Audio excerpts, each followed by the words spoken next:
Buenas tardes, ¿cómo les va? Soy Guillermo Arduino, bienvenidos a mi casa. Esto es Encuentro Digital CNN, mucha información de COVID-19, mucha información de la vacunación y también vamos a ver a largo plazo qué es lo que podemos esperar. Convocamos al doctor Carlos del Río, que es epidemiólogo y profesor de medicina global de la Universidad Emory, aquí en Atlanta. ¿Cómo le va, doctor? Hola Guillermo, ¿cómo estás? Bien, una pregunta muy puntual que le quiero hacer, lo que en inglés se conoce como long haul, ¿no? Es decir, el efecto a largo plazo, lo que se puede ver a largo plazo con las vacunas, teniendo en cuenta, por ejemplo, que algunas atravesaron los ensayos en otros países donde el contexto era diferente y en momentos distintos. Entonces, ¿cómo podemos generalizar el resultado a largo plazo teniendo en cuenta que sucedió en escenarios diferentes? Bueno, el estudio clínico es el estudio clínico, se hizo cuando se hizo, ¿no? Es decir, todas las vacunas aprobadas por la FDA han sido probadas aquí en Estados Unidos. Entonces, tenemos los resultados ahorita, pero fueron probadas en otros tiempos. Lo más importante que ahorita estamos aprendiendo es los resultados de lo que llamamos los estudios fase 4, los estudios post autorización de emergencia. Y en ellos, pues, estamos aprendiendo más cosas y lo que te soy sincero, las vacunas están resultando aún más sorprendentes de lo que nos imaginábamos. Hoy el CDC tiene una publicación que entre trabajadores de la salud vacunados, 2 semanas después de haberse vacunado, la eficacia de las vacunas para evitar infección es del 90%. Entonces, yo creo que lo que Wow. estamos viendo son muy buenos resultados con estas vacunas. Ahora, tú comentaste el término long hauler. El long hauler es un concepto distinto. El long hauler lo que significa son los efectos a largo plazo de haber tenido COVID. Y hay como 10 a 15% de las personas que después de haber tenido COVID, 3 o más meses después, aún no se han recuperado. Siguen presentando malestar, siguen presentando eh, falta de aire, fatiga, muchos síntomas que les impiden su calidad de vida. Entonces, cuando miramos, por ejemplo, cómo avanza el cronograma de vacunación en Estados Unidos, que en realidad, si vemos los números de hoy, por ejemplo, que son los que cierran el fin de semana, que los tengo para compartir con usted, dice que el 15.5% de la población en Estados Unidos está vacunada full, ¿no? Con las 2 dosis en las vacunas que lo Así es. requieren. Y hay un promedio de 2.700.000 dosis que se están otorgando por día. Quiero hacer una diferencia también entre vacunas distribuidas y vacunas administradas. Distribuidas 180 millones y medio, una cifra muy importante. Administradas 143 millones y medio, lo que significa que puede ser o las 2 dosis o una dosis y nos lleva justamente al 20% de la población por encima de los 18 años. De todas formas, doctor, ¿usted tiene información de gente que aún no quiere ser vacunado? ¿Adultos mayores que desconfían de esto? ¿Es un problema? Es un problema. Todavía hay muchos adultos mayores que tienen dudas si quieren vacunar o no. Las tasas más bajas de vacunación, Guillermo, son entre hispanos. Los latinos son los que menos se han vacunado y no Wow. entendemos todavía por qué.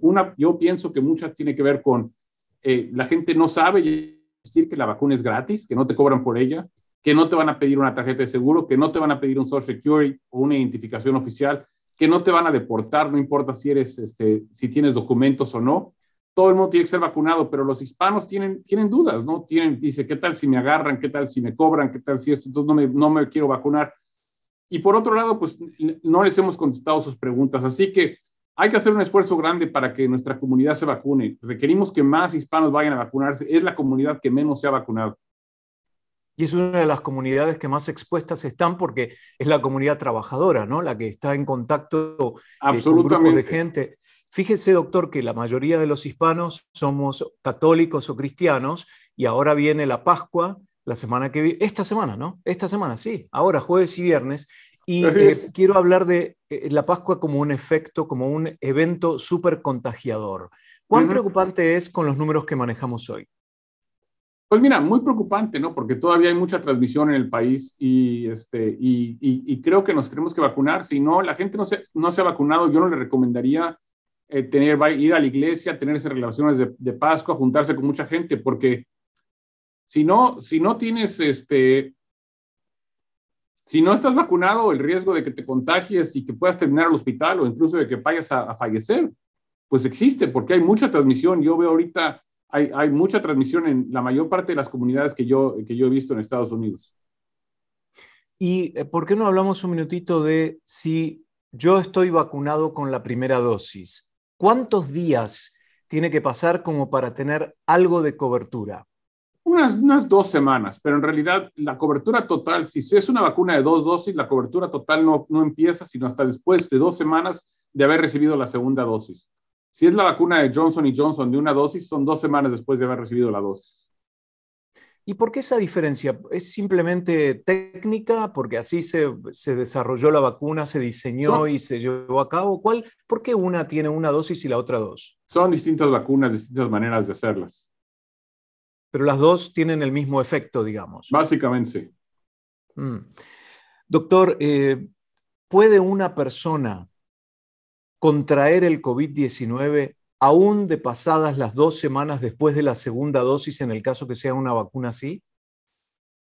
Puede, pero la posibilidad es muy baja. Es decir, realmente hemos aprendido cada vez más y más de que el riesgo de que te contagies una vez que has recibido la vacuna y que has sido totalmente vacunado es extraordinariamente bajo. ¿Qué más hemos aprendido en todo este tiempo? Porque recuerdo nuestras primeras conversaciones, doctor, cómo se pensaba en la nutrición, en los suplementos, en la vitamina D, etcétera, etcétera. ¿Cuánto hemos aprendido de esos conceptos que teníamos al principio hoy y qué recomendaría hacer? Lamentablemente hemos aprendido muy poco. Lamentablemente hoy en día tenemos muy poco útil en tratamiento. Los tratamientos todavía siguen siendo muy poco útiles y por eso lo mejor que puede hacer una persona es no infectarse. Y por eso recomendamos siempre las medidas. Yo, a pesar de haber recibido ya la primera dosis, siempre estoy con la máscara en todos lados, la higiene personal, el lavado de manos, cuando voy al canal, sabiendo que tengo gente alrededor. Estamos mucho más alerta de lo que estábamos antes, no hay duda. No solamente eso, pero creo que es importante no ir a sitios donde hay una alta concurrencia de gente. Es decir, ir a restaurantes cerrados, ir a un bar, ir a una iglesia. Yo, si no estoy totalmente vacunado, no lo haría.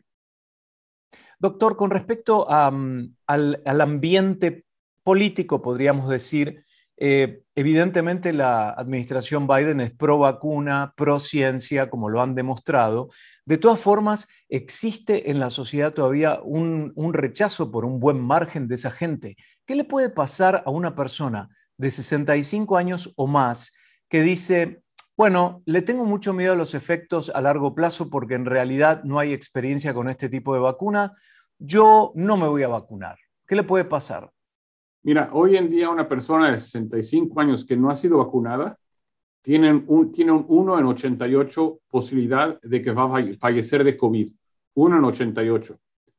Si esa misma persona de 65 años o más se vacuna, una vez que está totalmente vacunada, la posibilidad de que muera esa persona de COVID es de 1 en 23,000. Una gran diferencia. Siempre teniendo en cuenta 65 más, ¿no? Siempre teniendo en cuenta más allá de 65 años. Gente mayor de 65 años. El 80% de las gentes que han fallecido por COVID en Estados Unidos tienen más de 65 años.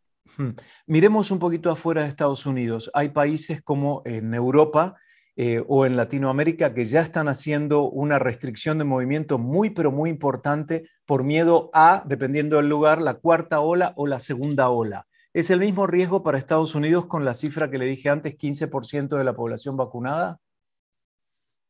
Mira, no sé, yo creo que no. Yo creo que Estados Unidos no va a tener una ola tan fuerte. Estamos subiendo los casos, pero no van a subir tanto porque estamos vacunando relativamente rápido y relativamente bien. Hay días que 3 millones de dosis.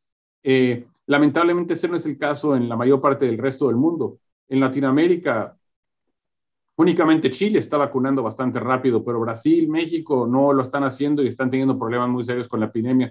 Y Europa está vacunando muy mal. Sí.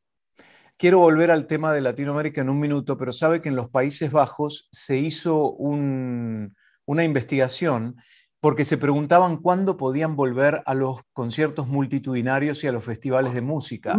Como ejemplo, aquí en Miami Beach, usted sabe, el Spring Break, los problemas que ha traído, los jóvenes en general son muy reacios a seguir las indicaciones de la ciencia.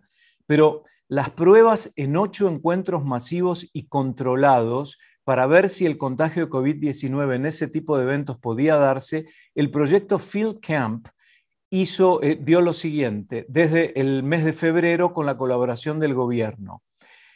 Primero les hicieron las pruebas de PCR, luego entraron a espacios divididos en burbujas y utilizaron mascarilla, y más tarde estudiaron el comportamiento y rastrearon posibles contagios de COVID-19. Field Camp dice ahora que solo 5 personas de los más de 6.000 participantes dieron positivo en las pruebas posteriores al evento. ¿Qué le parece ese estudio? Es un estudio interesante y otra vez todos estamos tratando de encontrar cuál es la manera de regresar más a ese tipo de eventos, ¿no? Yo creo que va a ser posible. Entre pruebas, vacunas, máscaras, yo creo que va a ser posible. Y cuando miramos al hecho de la no vacunación o la vacunación lenta en Latinoamérica y en Europa, ¿cuál es el factor más importante de no avanzar rápido con respecto al virus? ¿Qué puede pasar? Bueno, que va a seguir habiendo casos y defunciones. Tú ves lo que está pasando ahorita en Brasil. El sistema de salud de Brasil se está colapsando. Sí, yo creo que tenemos una emergencia sanitaria en Brasil que es una tragedia y hay que tomarla en cuenta, ¿no? ¿Y qué vínculo hay entre la lenta vacunación y la aparición de nuevas variantes?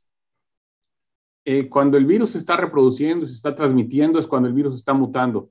Entonces, entre más dejemos el virus fuera de control, más posibilidades hay de que haya nuevas variantes.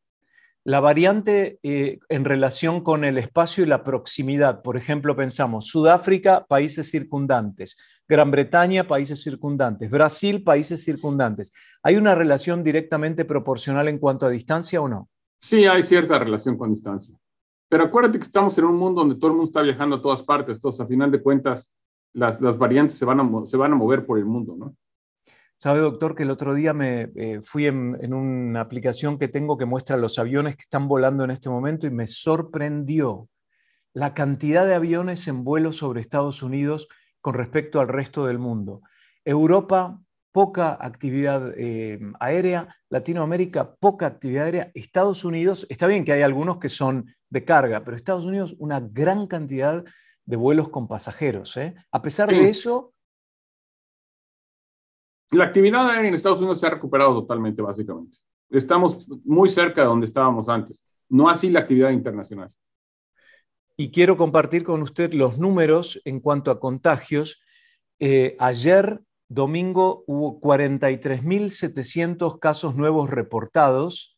El promedio diario, según la Universidad Johns Hopkins, es de 63.000, lo cual implica un incremento del 16%. No así las muertes, porque sí está bajando, ha bajado un 3%. De todas formas, esta semana podemos ver un cambio por la Pascua, ¿o no? Pues sí, vamos a seguir viendo un aumento de casos. El impacto de la Pascua no lo vamos a ver sino hasta dentro de 2 semanas.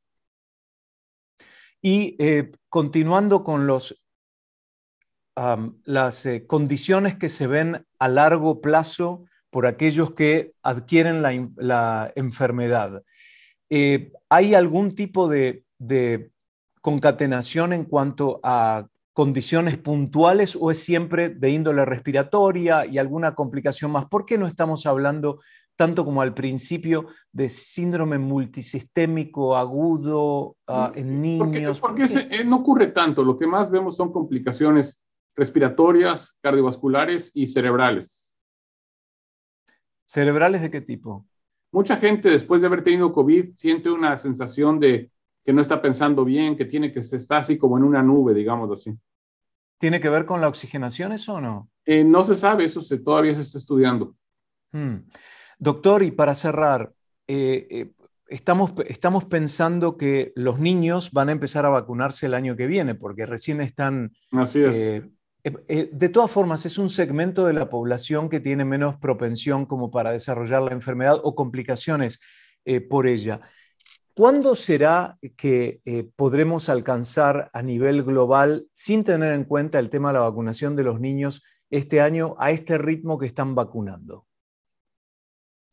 ¿Que podemos alcanzar qué, perdón? El 70% de vacunación. El 25% de la población son niños que no van a ser vacunados sino hasta más adelante. Yo calculo que Estados Unidos va a poder llegar a una inmunidad de rebaño, una inmunidad comunitaria, por ahí de quizás para septiembre, octubre. El resto del mundo puede tardar 4 o 5 años más. Estamos vacunando muy lento a nivel mundial. Requerimos más vacunas a nivel mundial y requerimos más vacunación a nivel global. Y en su experiencia, Estados Unidos ayudará, ¿no?, a otros Pues yo países. esperaría que sí, yo esperaría que sí. Mm. También, doctor, estaba viendo que en los CDC están, por ejemplo, hablando de que se politizó mucho al principio, inclusive había figuras de la ciencia que fueron amenazadas de muerte. ¿Ha cambiado un poco la percepción desde la ciencia en cuanto a esto debido al cambio de administración? Sin duda alguna, hay mucha más libertad para hablar y hay mucha más reconocimiento de la ciencia. La administración Biden está siendo guiada por ciencia. Ok, ¿y cree usted este comentario de que probablemente se emita una carta de vacunación, lo que algunos le llaman pasaporte Es, sanitario? es posible que eso ocurra. Yo creo que sí va a ocurrir. Eso va a provocar bastantes quejas, ¿no?, por la parte política. Ojalá se pueda manejar Pues sí, va a con ser habilidad. complicado. Sí.